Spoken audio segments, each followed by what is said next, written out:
Gallium liquid है at room temperature. Gallium arsenide का use होता है मेमोरी चिप ऑफ कंप्यूटर में। ये नोट्स तब का लिखा हुआ है जब मोबाइल नहीं था, तो अब तो चिप उसमें भी आने लगा, मोबाइल में भी आने लगा। अच्छा, गैलियम के बारे में यहाँ पर एक बात लिखी हुई है कि gallium is highest range liquid. Gallium को 303 केल्विन का मतलब ये हो गया कि 330 सेल्सियस, 30 सेल्सियस से लगभग 2400 सेल्सियस तक ये लिक्विड ही रहता है। मतलब 30 सेल्सियस। अब वाटर ही देख लीजिए कि वाटर 0 सेल्सियस के बाद लिक्विड हो जाता है, लेकिन 100 सेल्सियस के बाद वाइपर हो जाता है। मतलब कुल मिला जुला के 100 के डिफरेंस के बाद वो वाइपर बन जाता है। लेकिन यहाँ पर जो वाइपर बन रहा है वो लगभग 2000 सेल्सियस का डिफरेंस आ रहा है वापस लिक्विड से वाइपर बनने में। मतलब एक बार लिक्विड बन गया तो वाइपर बनते बनते उसको 2000 सेल्सियस तक बढ़ाना पड़ेगा, तब जाकर वो वाइपर बनेगा। तो ये बहुत इंपॉर्टेंट बात है, और ये इसका यूज इसीलिए किया जाता है। हाई टेम्परेचर थर्मामीटर में इसका यूज होता है। मेमोरी चिप ये मैंने लिख ही दिया। इंडियम वैसे ही लिख दिया भाई, नाम जानते रहिए, कोई यूज नहीं पता मुझे। थैलियम टॉक्सिक है। अब यूज नहीं है, ये जहरीला है तो यूज तो है नहीं, पर यह है कि भाई यू लिख दिया। जनरल प्रॉपर्टी, एटॉमिक साइज आप जानते हैं कि थैलियम, इंडियम, एल्युमिनियम, गैलियम, बोरो। गैलियम का साइज मैंने आपको पीरियोडिक प्रॉपर्टी में बताया कि गैलियम ट्रांजिशन कॉन्ट्रैक्शन के कारण गैलियम का साइज छोटा हो जाता है। आयसन एनर्जी के लिए मैंने आपको W बनाकर समझाया था, ये बनाया भी है, देखिए। इलेक्ट्रोनेगेटिविटी डाउन द ग्रुप जाने पर घटती नहीं है, पहले घटती है फिर बढ़ती है। इसका मतलब है कि बोरॉन से एल्युमिनियम जाएंगे घटेगा, और उसके बाद फिर एल्युमिनियम से आगे जाएंगे तो बढ़ेगा। आपको ये ऑर्डर याद करना है, बहुत इंपॉर्टेंट ऑर्डर है। Melting point boron, aluminium, thallium, indium, gallium. Gallium का मेल्टिंग पॉइंट बहुत कम है, 303 केल्विन है, अभी मैंने लिखा है 303 केल्विन। और boiling point boron, aluminium, indium, gallium, thallium. यहाँ पर भी क्या है, एक्सेप्शन है, तो दोनों का रेगुलर ऑर्डर नहीं है, इसलिए ध्यान रखना जरूरी हो जाएगा। और डेंसिटी क्या है, thallium, indium, gallium, aluminium, boron. Thallium, indium, gallium, aluminium, boron. क्या हो रहा है, डाउन द ग्रुप जाने पर धीरे धीरे क्या होता जा रहा है, घटता जा रहा है। ठीक है, बात समझ। Oxidation state and trend in chemical reactivity. अब देखिए, ऑक्सीडेशन स्टेट की पहले बात कर लेते हैं। सबसे इंपॉर्टेंट कंडीशन यही है, बोरॉन फैमिली +3 एंड +1 दोनों तरह की ऑक्सीडेशन स्टेट शो करती है। लेकिन जैसे जैसे डाउन द ग्रुप जाते हैं, +3 की स्टेबिलिटी घटती है और +1 की स्टेबिलिटी बढ़ती है। +1 मतलब +3 ज़्यादा कौन शो करना चाहेगा, बोरॉन, एल्युमिनियम, ये सब +3 शो करना चाहेंगे। लेकिन नीचे जाएंगे जैसे थैलियम तक पहुंचे तो वो +1 शो करता चाहता है, वो +3 नहीं शो करना चाहता। Stability of +1 increases due to inert pair effect. अब इनर्ट पेयर इफेक्ट क्या होता है, इनर्ट का मतलब नॉन रिएक्टिव, पेयर का मतलब अ पेयर ऑफ इलेक्ट्रॉन, मतलब एक ऐसा पेयर ऑफ इलेक्ट्रॉन जिसकी वजह से, मतलब एक ऐसा इनर्ट इलेक्ट्रॉन, ऐसा पेयर ऑफ इलेक्ट्रॉन जो इनर्ट हो, जिसकी वजह से जो इफेक्ट अराइज होता है उसको इनर्ट पेयर इफेक्ट बोलते हैं। अब जैसे मान लीजिए कि AlCl3 आपको बनाना है, तो एल्युमिनियम के पास NH2Np3 इलेक्ट्रॉन है, मतलब 3s2 3p1 इलेक्ट्रॉन है। अब इसके अंदर 2 और इसके अंदर 1 इलेक्ट्रॉन है, तो क्या होगा कि ये वाला इलेक्ट्रॉन बॉन्ड में पार्टिसिपेट करेगा। जब ये बॉन्ड में पार्टिसिपेट करेगा तो कुछ एनर्जी रिलीज होगी। भाई बॉन्ड फॉर्मेशन में एनर्जी रिलीज होती है, तो कुछ एनर्जी रिलीज होगी। मान लीजिए 10 जूल एनर्जी रिलीज हुई, और ये 10 जूल जो एनर्जी रिलीज हुई उसमें से कुछ energy 3 joule, 4 joule, 5 joule, 6 joule energy required हो गई इस पेयर्ड इलेक्ट्रॉन को अनपेयर करने में। तो जब पेयर्ड इलेक्ट्रॉन को अनपेयर करने में कुछ एनर्जी रिक्वायर्ड हो गई, तो ये वाला पेयर्ड इलेक्ट्रॉन अनपेयर्ड हो गया। अब जब ये अनपेयर्ड हो गया, क्योंकि बॉन्डिंग में केवल अनपेयर्ड इलेक्ट्रॉन ही पार्टिसिपेट करते हैं, तो अगर ये पेयर्ड अनपेयर्ड हो गया तो तुम लोग अब नीचे चले जाना, क्योंकि तुम जो है बार बार उसके कान में कुछ बोल रही हो और मुझे जो है डिस्टर्बेंस हो रहा है।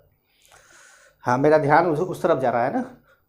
तो अब ये क्या हो जाएगा, इधर चला जाएगा। जब ये इधर जाएगा तो ये 1 2 3 बॉन्ड बनाने लगेगा, क्योंकि 3 अनपेयर्ड इलेक्ट्रॉन हो जाएगा। भाई अनपेयर्ड इलेक्ट्रॉन जितने होंगे उतने बॉन्ड बनाएगा। भाई वैलेंस बॉन्ड थ्योरी तो यही कहता है कि भाई number of unpaired electron he bond बनाते हैं, जितने नंबर ऑफ अनपेयर्ड इलेक्ट्रॉन होते हैं उतने बॉन्ड बनते हैं। तो अब ये क्या करेगा कि इसमें से 10 जूल एनर्जी रिलीज हुई, 4-5 जूल एनर्जी यहाँ पे खर्च हो गई और ये अब आसानी से पेयर से अनपेयर्ड हो गया। तो ये जैसे लिखा है, when unpaired electron containing 3p orbital overlap with half filled orbital of Cl, AlCl3 था इसलिए Cl atom, bond formation occur which release energy. Some energy from this release energy used to unpair the paired electron of NS2, और ये unpaired electron को paired कर, मतलब paired electron को unpaired कर दिया,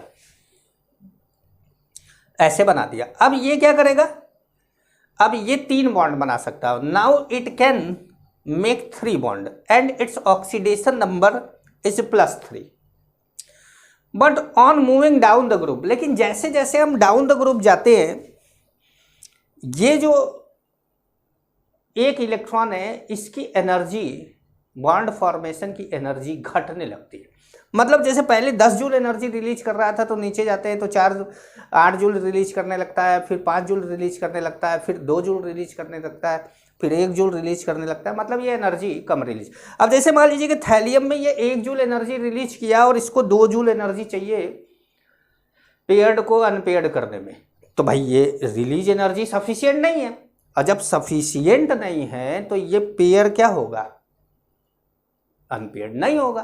और जब अनपेयर्ड नहीं होगा तो रिएक्ट नहीं करेगा, और जब रिएक्ट नहीं करेगा तो केवल एक ही बॉन्ड बनेगा, और जब एक बॉन्ड बनेगा तो ऑक्सीडेशन नंबर क्या हो जाएगा, +1।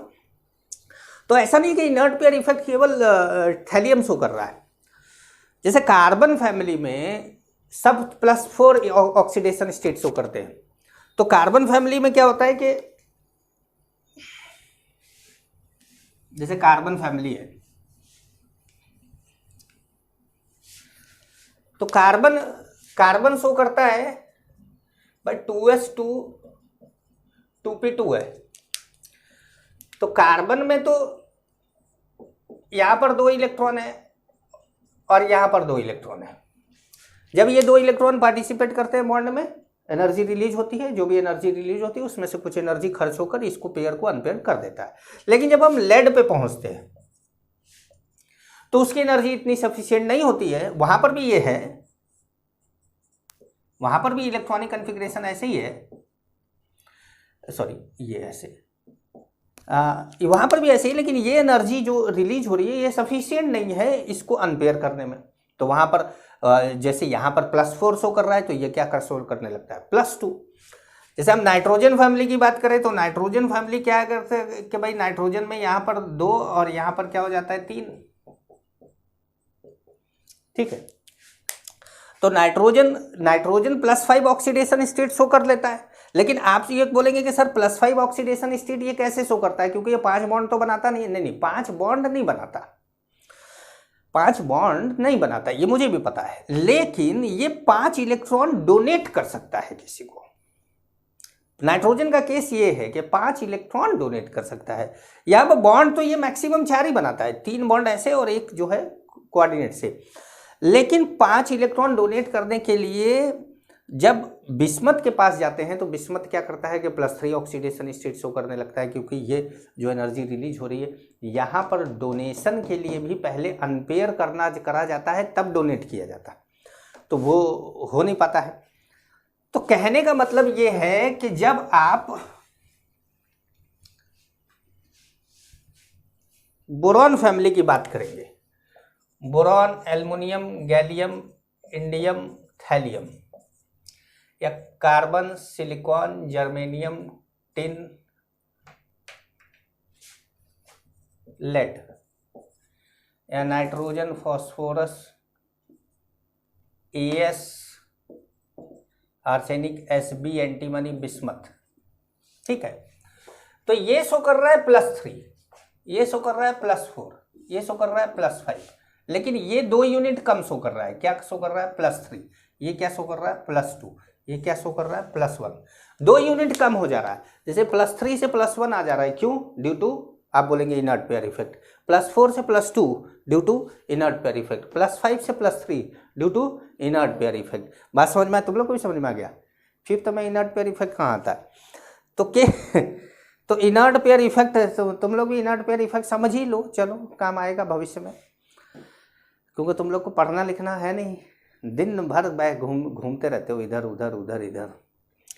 चलो तो हाँ, चलो इन लोगों को बीच में अब इनको भगाएंगे, वरना इनको डांटते रहेंगे। तो हाँ, तो अब आप लोगों को बच्चों ये बात समझ में आ गई होगी। अगर आपको यहाँ तक नहीं दिख रहा है तो मैं बोल के सुना दूं कि यहाँ से कहाँ से। हाँ, मैं यहाँ से बोल के सुना देता हूँ। But on moving down the group the energy release by bonding of Np electron decreases, and in case of thallium, lead, bismuth, it is not sufficient to unpair the paired electron of NH2. That's why oxidation number decreases by 2 unit. यहाँ पर oxidation number decrease हो रहा है कितने unit से? 2 unit से, और उसको हम क्या बोलेंगे? Inert pair. देखिए, trivalent compound of group 13 electron deficient होते हैं, चाहे वो BCl3 ले लो, चाहे वो BF3 ले लो, चाहे AlCl3 ले लो, सब इलेक्ट्रॉन डेफिशिएंट होते हैं। अब इलेक्ट्रॉन डेफिशिएंसी इनकी दूर करने के इनके पास 2 तरीके हैं। या तो ये किसी लोन पेयर डोनर मॉलिक्यूल से या आयन से कोऑर्डिनेट बॉन्ड से इलेक्ट्रॉन ले ले, जैसे इसने ले लिया। अब यहाँ पर BF3 की हाइब्रिडाइजेशन थी sp2, और अब कितनी हो गई? sp3, क्योंकि 1 2 3 4 बॉन्ड बना लिया। अमोनिया की हाइब्रिडाइजेशन पहले भी sp3, अभी भी sp3 है, लेकिन इसके बॉन्ड एंगल पहले 107 था और अब बॉन्ड एंगल पे चेंज हो जाएगा। कितना एग्जैक्ट होता है वो नहीं पता है। इसके भी बॉन्ड एंगल 120 था, अब sp3 होने की वजह से बॉन्ड एंगल चेंज हो जाएगा। इसके हाइब्रिडाइजेशन में भी चेंज होगा, पर इसके हाइब्रिडाइजेशन में चेंज नहीं होगा। 2 तरीका है। पहला ये है कि किसी लुईस बेस से इलेक्ट्रॉन ले ले, लोन पेयर ले ले। दूसरा ये है कि डाइमर बना दे, जैसे AlCl3 डाइमर बना के Al2Cl6 बनाता है, ये डाइमर है। लेकिन डाइमर में एक खास बात ध्यान रखनी है आपको कि जो ब्रिज वाला बॉन्ड है उस बॉन्ड लेंथ ज़्यादा होती है, और जो टर्मिनल बॉन्ड है उसकी बॉन्ड लेंथ कम होती है। मतलब ये स्ट्रॉन्गर बॉन्ड होता है, ये वीकर बॉन्ड होता है। रिएक्टिविटी विद एयर, जो क्रिस्टलाइन बोरॉन होते हैं वो अनरिएक्टिव होते हैं। एल्युमिनियम भी एक थिन फिल्म बनाता है अपने चारों तरफ, इसीलिए एल्युमिनियम के बर्तन आप लोग देखते होंगे कि कुछ दिन बाद थोड़े वो मटमैले टाइप के हो जाते हैं, थोड़े गंदे टाइप के लगते हैं। उसका कारण है थिन फिल्म का बन जाना, प्रोटेक्टिव फिल्म बनती है। अमार्फस बोरॉन रिएक्ट करता है आराम से, और एल्युमिनियम भी रिएक्ट, अमार्फस एल्युमिनियम तो नहीं होता, लेकिन एल्युमिनियम बहुत हाई टेम्परेचर थोड़ा करा दें आप तो वो रिएक्ट करके Al2O3 बना लेता है। नाइट्रोजन के साथ रिएक्ट करके ये नाइट्राइड बनाते हैं। अब जैसे मैंने ये M लिया है, वो M बता रहा है ग्रुप 13 के एलिमेंट को, तो ये सब बनाते हैं M2O3 और ये बनाता है Mn, ठीक है। B2O3 एसिडिक है, Al2O3 और Ga2O3 एम्फोटेरिक है। मैंने आप लोगों को एम्फोटेरिक के कोडवर्ड बताए थे, बेसन गाजर आलू, जन्नत के बुक में सब ऐसे ही, तो उसमें आलू और गाजर ये है, ठीक है। और इंडियम थैलियम क्या है? बेसिक है। लेकिन आप जानते हैं कि इंडियम इनर्ट पेयर इफेक्ट की वजह से +1 ऑक्सीडेशन स्टेट पर रहता है, तो इसका जो ऑक्साइड है वो Tl2O बनने का चांस ज़्यादा रहता है। Reactivity towards acid and base, दूसरा पॉइंट है हमारा। बोरॉन किसी भी एसिड बेस से रिएक्ट नहीं करता, लेकिन एल्युमिनियम एम्फोटेरिक होने के कारण दोनों से रिएक्ट कर सकता है। एल्युमिनियम डाइल्यूट HCl से रिएक्ट करके एक्वस सॉल्यूशन में हाइड्रेटेड आयन बनाता है और हाइड्रोजन रिलीज करता है। लेकिन अगर इसी को HNO3 से रिएक्ट कराया जाए तो HNO3 क्योंकि ऑक्सीडाइजिंग एजेंट है, तो ये क्या करता है? ऑक्सीडेंट प्रोड्यूस करके एल्युमिनियम के चारों तरफ प्रोटेक्टिव लेयर बना देता है, इसलिए रिएक्शन रुक जाती है। Aluminium react with aqueous alkali, base से भी रिएक्ट करता है ये, जैसे इसने यहाँ पर बनाया है सोडियम टेट्राहाइड्रोक्सो एल्यूमिनेट, ये टेट्राहाइड्रल कॉम्प्लेक्स है, ठीक है, और H2 रिलीज करता है। रिएक्टिविटी टुवर्ड्स हैलोजन, सभी हैलाइड बनाते हैं, ट्राई हैलाइड बनाते हैं। और थैलियम भी फ्लोरीन, क्लोरीन, ब्रोमीन से ट्राई हैलाइड बनाता है, लेकिन आयोडीन से नहीं बनाता। थैलियम आयोडाइड या थैलियम ट्राई आयोडाइड नहीं बनता, सब बाकी सब बनाएंगे। अच्छा, एनामलस प्रॉपर्टी ऑफ बोरॉन, जैसे आपके लिथियम और बेरिलियम में आपने एनामलस प्रॉपर्टी देखी थी, बोरॉन में बहुत ढेर सारी प्रॉपर्टी नहीं है। 2 प्रॉपर्टी है जो मैंने लिख दी है। पहला तो मैंने स्टार्ट में ही लिख दिया था कि बोरॉन +3 आयन नहीं बनाता अपने सॉल्यूशन में, और नेवर मेक ऑक्टाहेड्रल स्पीसीज भी नहीं बनाता, क्योंकि इसके पास एब्सेंस ऑफ डी ऑर्बिटल है। अपनी कोवैलेंसी को 6 तक ये बढ़ा नहीं सकता, मैक्सिमम कोवैलेंसी इसकी 4 होती है due to absence of d orbital, और बाकी सबकी मैक्सिमम 6 हो सकती है। अब बात करते हैं दूसरे कंपाउंड की, बंद करो। अब बात करते हैं दूसरे,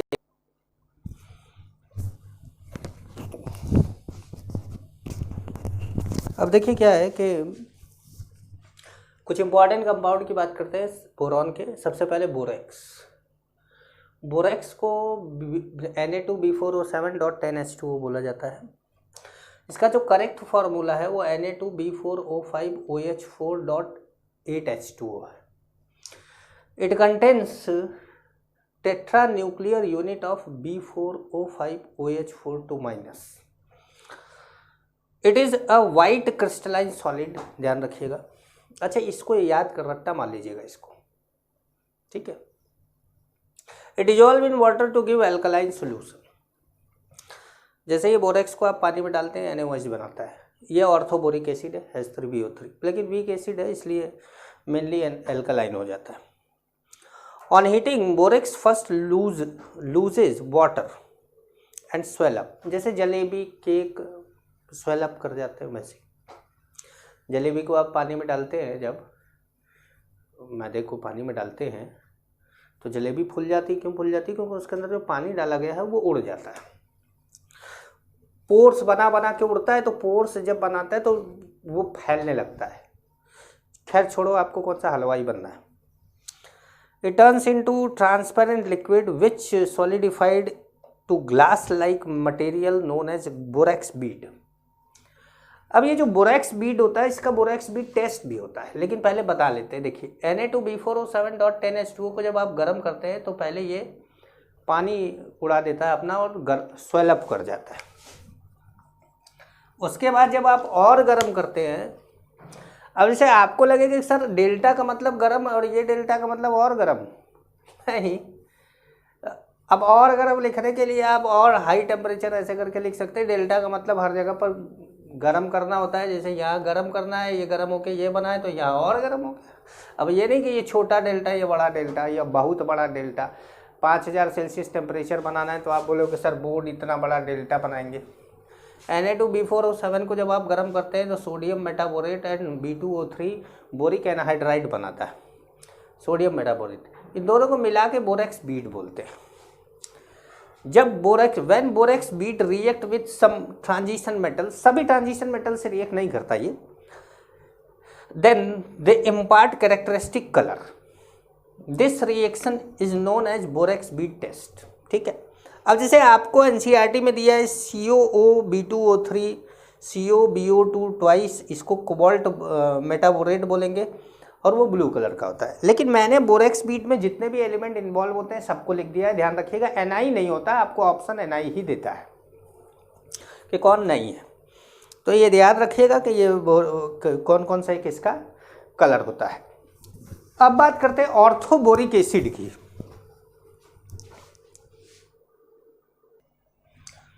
देखिए अब बात करते हैं ऑर्थोबोरिक एसिड की, H3BO3। अच्छा देखिए, नाम ऑर्थो 2 जगह पे आपने देखा होगा, एक H3BO3 का है और एक H3PO4 का। Ortho phosphoric acid, orthoboric acid. देखिए ऑर्थो नाम तब पड़ता है जब एक एसिड वाटर रिलीज करने के बाद भी उसके पास H रह जाए। जैसे H3BO3 ये ऑर्थोबोरिक एसिड है, ये मेटाबोरिक एसिड है। ये ऑर्थोफॉस्फोरिक एसिड है, ये मेटाफॉस्फोरिक एसिड है। मतलब ऐसा एसिड जो वाटर रिलीज करे और उसके बाद भी उसके पास H रह जाए तो उसको बोला जाता है, उस एसिड को बोला जाता है ऑर्थो, और जो रिजल्टेंट एसिड बनता है उसको बोला जाता है मेटा। H3BO3 ऑर्थोबोरिक एसिड या नॉर्मली बोरिक एसिड भी बोल देते हैं इसको। Boric acid is white crystalline solid with सोपी टच करते हैं, जैसे वो कैरम बोर्ड पे जो डाला जाता है ना पाउडर, वो बोरिक एसिड होता है। हमारे घर में तो वही नाइसिल वाला पाउडर बच्चे डाल देते हैं। तुम लोग क्या डालते हो? वही वाला पाउडर ना? हाँ, मैं जान रहा हूँ, तभी तो सारे पाउडर ही खत्म हो जाते हैं। It partially dissolve in water but completely dissolve in hot water. गर्म पानी में पूरी तरीके से डिजॉल्व हो जाता है। अच्छा, जानते हैं बोरिक एसिड एक चलिए अभी यूज में बताएंगे आपको, एंटीसेप्टिक है। प्रिपरेशन की बात करें अगर तो बोरेक्स से एसिडिफाइड वाटर की रिएक्शन कराने पर ऑर्थोबोरिक एसिड मिलता है। It also form by the hydrolysis of BX3, B2H6 and B2O3। जैसे मैंने B2H6 वाली तो हाइड्रोलिसिस करा के दिखाई भी है यहाँ पर। कहाँ गया ये रहा H3BO3। It is a weak monobasic Lewis acid. ये ट्राईप्रोटिक, ये प्रोटोन डोनर होता ही नहीं है, प्रोटोन डोनर नहीं होता, ये H+ नहीं देता, ये इलेक्ट्रॉन लेता है। तो BOH थ्राइस जब वाटर से रिएक्ट करता है तो वाटर से OH लेता है। OH लेने का मतलब इलेक्ट्रॉन लेना, OH- लेना मतलब इलेक्ट्रॉन लेना, ये बनाता है। तो उस तरीके से वाटर का H+ बाहर निकल जाता है और सोल्यूशन का pH घट जाता है। It has layer structure in which planar BO3 unit joined by hydrogen bond. Structure बनाना है, कुछ तुम लोग भी किया करो, NCERT से स्ट्रक्चर देखिएगा, पूरा दिखेगा आप लोगों को। एक्शन ऑफ हीट H3BO3 373, मतलब आप 100 सेल्सियस से ज़्यादा अगर गर्म करते हैं तो ये मेटाबोरिक एसिड बनाता है। उससे थोड़ा ज़्यादा गर्म करते हैं तो वो बोरिक एनहाइड्राइड B2O3 बना लेता है। अब आता है कंपाउंड डाइबोरेन। डाइबोरेन अपने आप में बहुत इंपॉर्टेंट कंपाउंड है, क्योंकि अभी तक जितना लिखा है इसके बारे में, अगर लिखा जाए तो इसके बारे में बहुत कुछ लिखा जा सकता है, लेकिन जितना NCERT में दिया है उतना ही लिखेंगे, लेकिन अभी लिखना बाकी है। अब इसको बनाते कैसे हैं, तो BF3 को LiAlH4 के साथ रिएक्ट करा देते हैं तो B2H6 बन जाता है। लैब में NaBH4 को I2 से रिएक्ट कराते हैं तो B2H6 बनता है। इंडस्ट्रियल मेथड, आपको इंडस्ट्री अगर डालनी है और आपको लगता है कि डॉक्टरी पेशा में कोई खास कमाई नहीं है तो आप इंडस्ट्री भी डाल सकते हैं। BF3 को NaH से रिएक्ट करा के B2H6 बनाइए। थोड़ा जानकारी भी रहेगा तो वर्कर काम कैसे कर रहे हैं ये भी पता चलेगा आपको। B2H6 is colourless highly toxic gas which catch fire on exposure to air. B2H6 ऐसा नहीं है कि B2H6 ही एक है, निडोबोरेन और एरिक्नोबोरेन कई तरह के होते हैं इसके, और ये जो होता है 2, ये 2 हो सकता है, 3 हो सकता है, 4 हो सकता है, इस तरह के बढ़ता है। तो इसके जो आगे के जो होमोलोग हैं या पॉलीमर हैं वो भी क्या करते हैं, आसानी से एयर के साथ इन्फ्लेमेबल होते हैं। B2H6 को ऑक्सीजन के साथ जलाया जाता है तो हाईली इन्फ्लेमेबल है और बहुत ज़्यादा एनर्जी रिलीज करता है। B2H6 is easily hydrolyse by water, आसानी से हाइड्रोलाइज होगा वाटर के साथ और क्या बनाएगा, H3BO3 और हाइड्रोजन रिलीज करेगा। देखिए B2H6, अब B2H6 के बारे में हमने पहले ही बोला कि अभी बहुत कुछ लिखने को। B2H6 react with Lewis base to form adduct. Adduct का मतलब होता है कि जैसे मान लीजिए कि आप NH4 अमोनिया और HCl को रिएक्ट कराते हैं तो आप बना देते हैं NH4Cl। अब उसमें ना अमोनिया रह गया ना HCl रह गया, लेकिन अगर आप ऐसे लिख देते हैं अमोनिया.HCl तो उसको बोल देते हैं एडक्ट। मतलब कंपाउंड जैसा है वैसा ही रख के डॉट कर दिया जाए, उस तरह के प्रोडक्ट को एडक्ट बोला जाता है। जैसे देखिए B2H6 डाइमर किसका है, BH3 का है, तो कंपाउंड तो एक्चुअली में BH3 है, तो BH3 को अगर NH3 या NCH3 थ्राइस ले लेते हैं, thrice CH3 thrice trimethyl amine के साथ रिएक्ट करा दिया जाए तो BH3.NCH3 थ्राइस बना लेगा। ये क्या हो गया, एडक्ट हो गया। CO भी क्या है, एक लुईस बेस है, क्योंकि कार्बन के पास क्या होता है, एक लोन पेयर होता है। और आप अगर कोऑर्डिनेशन कंपाउंड में देखें तो एक बहुत ही स्ट्रांग फील्ड लिगेंड भी माना जाता है, तो इसको रिएक्ट कराते हैं, ये बनाता है एडक्ट। B2H6 को अमोनिया से रिएक्ट कराया जाए तो पहले ये कंपाउंड बनाता है। वैसे तो आप अगर देखें तो ये BH3.NH3 बनाता है, लेकिन एक्चुअल कंपाउंड ये होता है। जिसको आप हीट करते हैं तो B3N3H6 बनाता है, जिसको हम बोराजीन बोलते हैं, बोराजीन। और ये क्या है, एक इनऑर्गेनिक बेंजीन है, ठीक है। अच्छा, बोरॉन को अगर आप नाइट्रोजन से रिएक्ट कराते हैं तो वो बोरॉन नाइट्राइड भी बनाता है, जिसको हम बोरॉन नाइट्राइड बनाता है। और जिसको हम क्या बोलते हैं कि एक सीट बनती है उसकी sp2 हाइब्रिडाइज्ड, जिसको हम बोरॉन ग्रेफाइट भी बोलते हैं। बोरॉन नाइट्राइड को, उसको ग्रेफाइट की तरह स्ट्रक्चर होता है। एनसीईआरटी में आपको दिया नहीं है, लेकिन अभी आया था तो मैंने बता दिया। तो इनऑर्गेनिक बेंजीन है, ये बिल्कुल बेंजीन के जैसा है but more reactive than benzene, और ठीक है, ध्यान रखिएगा। अच्छा, स्ट्रक्चर ऑफ B2H6 मैंने यहाँ दिखाने की कोशिश करी है। देखिए ये बोर्ड है, ये बोर्ड पर बोरॉन H है, ये H अंदर है और ये H बाहर है। मतलब कितने एटम मैक्सिमम सेम प्लेन पे है, तो 4। ये जो हाइड्रोजन है ये वाले, इसको ब्रिज हाइड्रोजन बोला जाता है, इसको टर्मिनल हाइड्रोजन बोला जाता है। जो टर्मिनल बॉन्ड है वो छोटा है ब्रिज बॉन्ड से। अब जो बॉन्ड छोटा रहेगा वो स्ट्रॉन्गर रहेगा, जो बड़ा रहेगा वो वीकर रहेगा। अच्छा, यहाँ का बॉन्ड 97 डिग्री एंगल बनाता है और यहाँ पे 120 बनाता है। तो ये ध्यान रखिएगा कि ये ब्रिज बॉन्ड जो है वो 97 बनाता है। sp3 हाइब्रिडाइज है, ये टेट्राहेड्रल स्ट्रक्चर है, ये ध्यान रखिएगा, sp3 हाइब्रिडाइज है, बहुत इंपॉर्टेंट बात है। इसका स्ट्रक्चर मैंने कुछ इस तरीके से बना के दिखाया है कि आपको समझ में आए। देखिए बोरॉन के पास कितने इलेक्ट्रॉन है, 3। अब इस मान लीजिए ये 3 ऑर्बिटल, ये इसका है बोरॉन का, और ये इसका बोरॉन का। अब अगर इस इलेक्ट्रॉन की बात करें और मान लीजिए इसका है, तो इसका वैकेंट ऑर्बिटल है और हाइड्रोजन का इलेक्ट्रॉन है। तो अगर आप देखें तो यहाँ पर 2 इलेक्ट्रॉन को शेयर करने वाले 3 ऑर्बिटल है, एक इसका, एक इसका, एक इसका। अच्छा, सभी अपना ऑक्टेट पूरा करना चाहते हैं। तो अगर आप इसको देखें तो 2 2 4 तो 6 2 8, और इसको देखें तो 2 2 4 तो 6 2 8। लेकिन उसके बावजूद भी क्या लिखा है मैंने, B2H6 इज इलेक्ट्रॉन डेफिशिएंट। क्यों?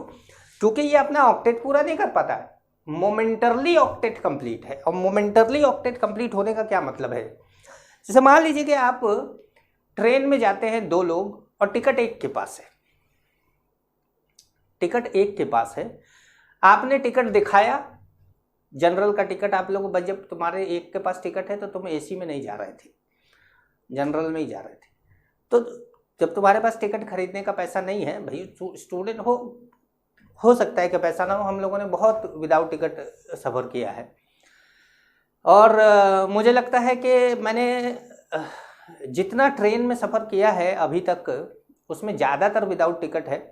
कारण है उसका, क्योंकि जब से मैंने कमाना स्टार्ट किया तब से तो मैं ट्रेन में सफ़र करना मैंने बहुत कम कर दिया, बहुत कम किया है।